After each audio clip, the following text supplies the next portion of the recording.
Truth is making a comeback. America's Top Stories with Leesa Donner. In a recent interview, MSNBC news anchor Brian Williams waxed philosophical with Hollywood political expert Michael Moore about the Democrats' chances of beating President Trump in 2020. If the filmmaker's yearnings pan out, the L word is in play, landslide. After declaring his respect for the president's political and business savvy, Moore went on to assert, quote, "Let's hope that the squad are the face of the party because that's how we're going to win." Then he averred, "We're going to win with people who believe that climate change is real. We're going to win by getting behind people who want to raise the minimum wage, who are going to fight for all these things that the American public wants." That's the squad. They are the force out there.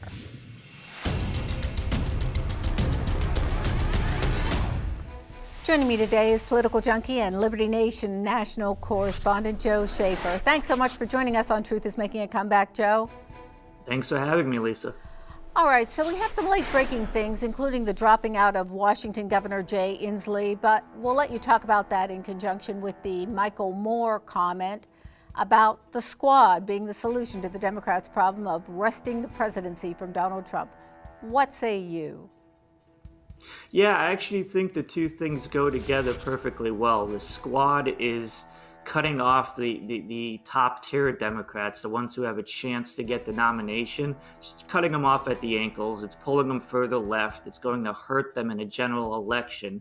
And I wanted to talk about the importance of the Jay Inslees, of the minnow candidates who were in the race but didn't have a chance to win.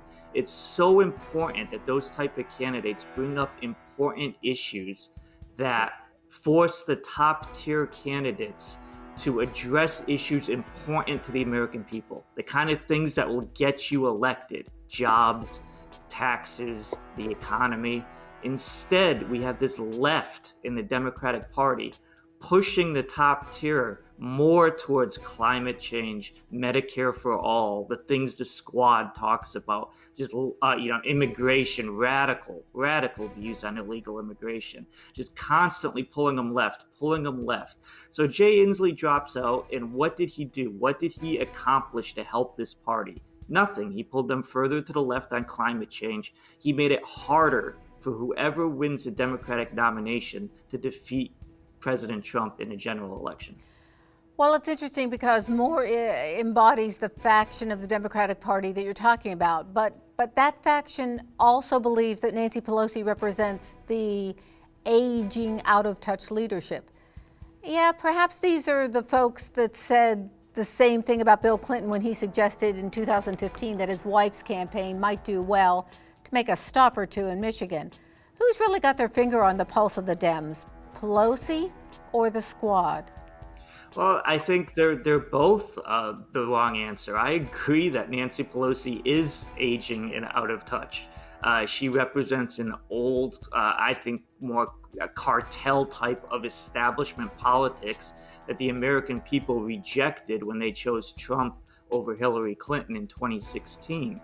The problem is, just because you want to veer away from that, you don't go down a progressive lunatic alley like you do with AOC and these others in the squad. So Michael Moore is acting like, yes, Pelosi's not the way, therefore these radicals are the way, and that's not logical. That's not a correct answer.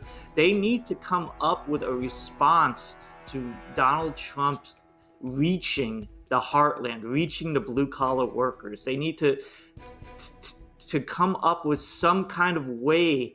And Bill Clinton is correct about that. You have to go into Michigan. You have to go into the heartland. You have to speak those people's language.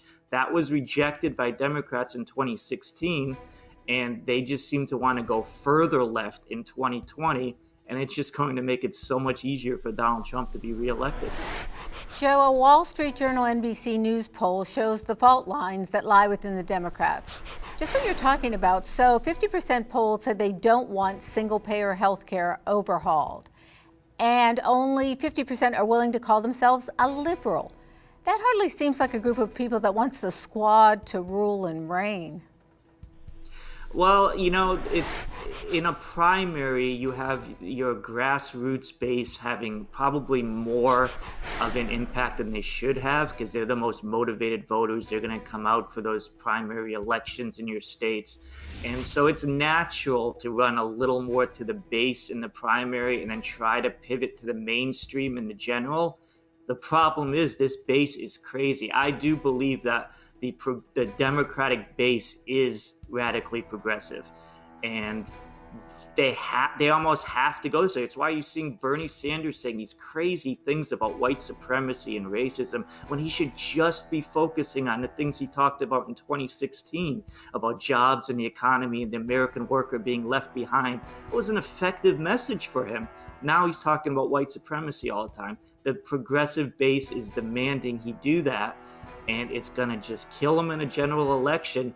But I do think your average Democratic voter in a general election is not that radical.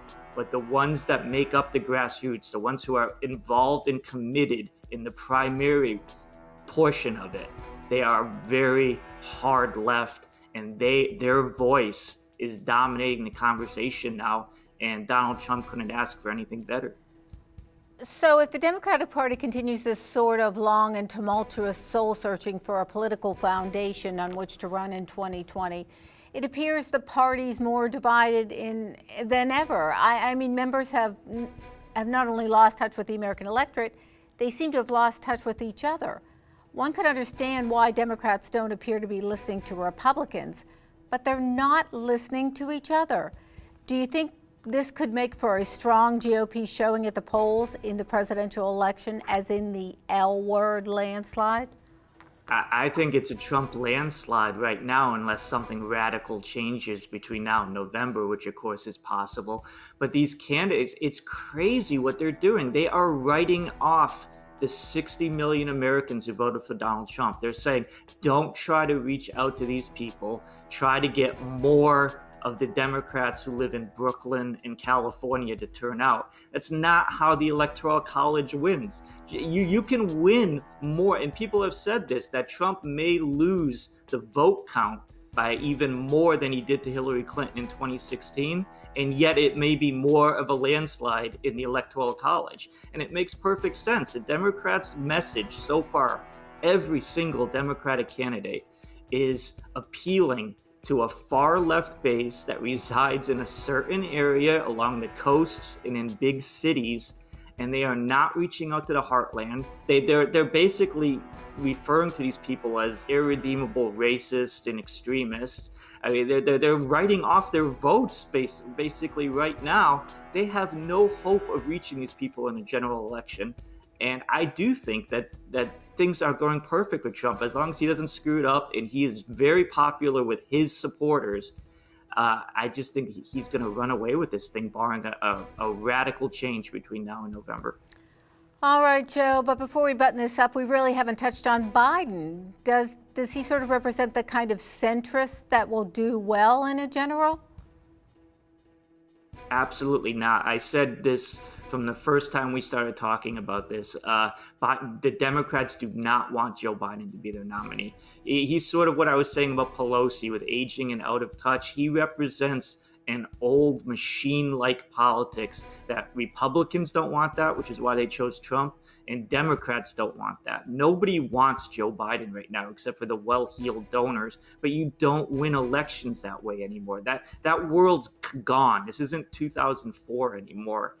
I sincerely believe of all the candidates right now who are still running, Joe Biden probably has the least chance of winning this nomination. People do not want that man to be the Democratic nominee for president. Well, that certainly is true in the past. Thanks so much. That's Joe Schaeffer, Liberty Nation's national correspondent. Read Joe's fine articles on LibertyNation.com. Thanks so much for joining us, Joe. Thank you. Truth is making a comeback. Visit us at LibertyNation.com.